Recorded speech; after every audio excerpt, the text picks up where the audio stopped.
Today we'll be looking at Unit 2, Notes number 6, Progressive America. So these notes are focusing on the progressive change, on how the government is trying to improve problems created by industrialization. First, we're going to be looking at protecting social welfare. So the Americanization movement. This was an educational program offered to immigrants to help ease them into society, ultimately helping assimilate immigrants into our country. It is teaching them to read and write in English, teaching immigrants about U.S. history, civics, how our government works, and also American etiquette. So the idea that by teaching them English, they're going to better understand our country and be more successful here. The social gospel movement. This is a social reform movement that sought to secure social justice and better lives for the poor through charity. So this theory is in direct contrast to social Darwinism, whereas social Darwinism, if you're successful, doesn't matter how you treat people that are beneath you, where social gospel kind of places a responsibility on those that are successful to help others that aren't. So it strove to improve society by weaving charity and goodwill with Christian morals, forming charities to feed the hungry, building tenements to house the homeless, and counteracting social Darwinism with the Bible. So social gospel movement is definitely routed within the Christian community, within churches, encouraging people to do good and give back. Social welfare. So inspired by the social gospel movement, rooted in Judeo-Christian beliefs, charity is at the heart of Americana.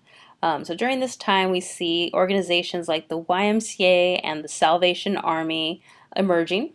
They began to open up libraries, pools, giving education and beds to needy boys, opening up soup kitchens for the hungry, nurseries for needy children. Florence Kelly, who's pictured on top, advocated for better lives for women and children, to provide charity. The ultimate goal within this social welfare movement is to provide charity to the needy to ensure every American lives well. So at this point, this whole concept of helping the needy, help the poor was very privatized. So by people donating to charity, charities existing, but it wasn't necessarily seen as something for our government to be involved in. So it was more about standout individuals helping to organize charitable organizations to fill this role. Now, let's look at promoting moral improvement. So moral improvement. Some reformers thought morality, not wealth, would improve lives. Living morally would help to uplift the poor and give them purpose and drive in life. So the Women Christians Temperance Union, the WCTU, was based on Christianity. They sang, they prayed in saloons, and they were anti-alcohol. They felt that alcohol was the root of so many problems in society, feeling that when people drank, they became drunk, intoxicated, and that would lead men to beat their wives. It would lead to crime. It would lead to, if you were drunk the night before, the next day, if you were hungover, productivity in your job would not be high. So they felt that if we could eliminate alcohol, so many problems would be solved. The moral fabric of America could be improved. So they began to open up schools. They went to prison. They talked about sobriety.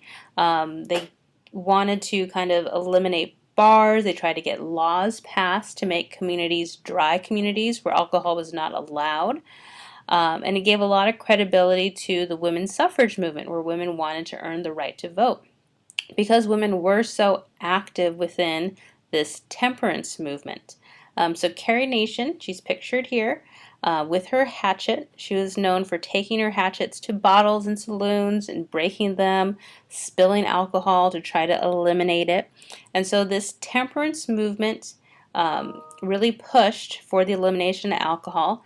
And we'll see later on in a few more units They were successful with the passage of the 18th Amendment, which outlawed alcohol. Here are a few posters, kind of propaganda that the temperance movement would use. Help me to keep him pure. Please vote against the sale of liquor. Women's Christian Temperance Union of Victoria, for God and home and every land. So trying to show, what is this? The worm of the still. Feeling that the alcohol kind of constricts and contains people. And so, the group used these to get their message across. So reformers also sought to clean up and improve and reform the government. Political machines and corrupt mayors were thrown out. State governors were held responsible for public works. Reforms turned to elections to make officials more accountable. So this led to reforming elections. So in the last notes, we talked about political machines, and a big problem was that political machines could control elections and manipulate, intimidate voters to get candidates that they wanted elected. So in order to prevent that from happening, lots of reform measures were made. So reformers initiated reforms to make officials more responsive to voters. So the first thing that was enacted was a secret ballot. And this would help to prevent voter fraud and also voter intimidation. So before the secret ballot, candidates were listed on separate ballots. So if you're voting Republican, your ballot would be a red piece of paper. If you're voting Democrat, it'd be a blue piece of paper. So people could tell who you were voting for. And this allowed for people to be intimidated. If you don't vote for this person, you're going to lose your job. But with the secret ballot, all candidates would be listed on one ballot.